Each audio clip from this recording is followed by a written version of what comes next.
interesting experience. One in particular, I remember when I was 18, I had some far-flung notion that I could go sit in with Rahsaan Roland Kirk at the Village Vanguard.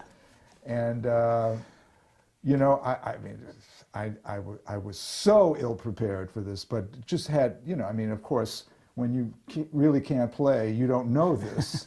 So you do things that you really have no business doing, and that was definitely the case with me. So anyway, I got up enough nerve. I went down to the Village Vanguard. At the time, I was borrowing an instrument called a conophone. It was like a straight alto, but in the key of F.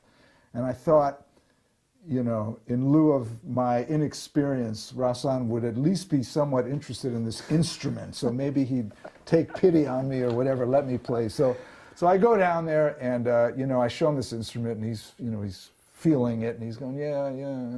So, you know, I could play a tune with you? And he went, yeah, okay, you know. So, I mean, this was the tradition back then on Sundays. Whoever was playing the Vanguard would let people sit in the last set.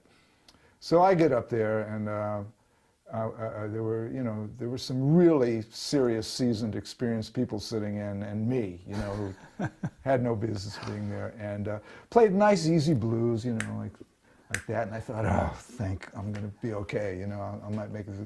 Got through the blues, played okay, everything seemed good, and then the next tune was Limehouse Blues, you know, da da da da da da da da da, really fast, and I didn't know the tune, and the head went by in about 4 seconds, and they pushed me up to the microphone, and the rhythm section stopped. And there I was, and I had to play, and I made a good mess of that, and had to sort of slink out of the club, you know, I just hoping, you know, nobody saw me. And I went home with my tail between my legs, and that was a real deciding factor in my career, because at that point, number one, I knew I had a lot more work to do, and I swore to myself I would never let that happen again.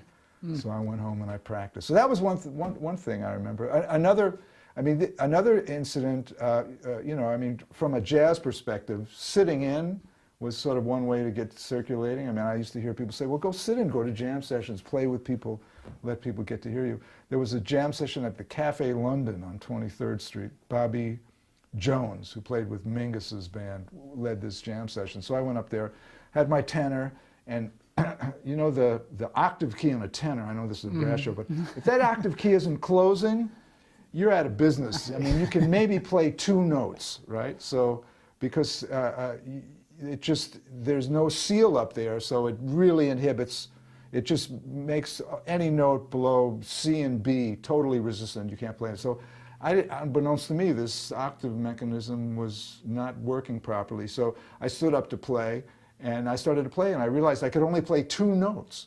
So I started like going, da da da da da da da da da da da da da da da da da, and again it was like, I will make, you know, what's happening, man? This is not going very well, you know, this sitting in New York. And I thought either they're going to just laugh me out of the door, or they're going to think this is the hip new shit on the scene in New York, you know, like 2 notes, like minimalist blowing, you know.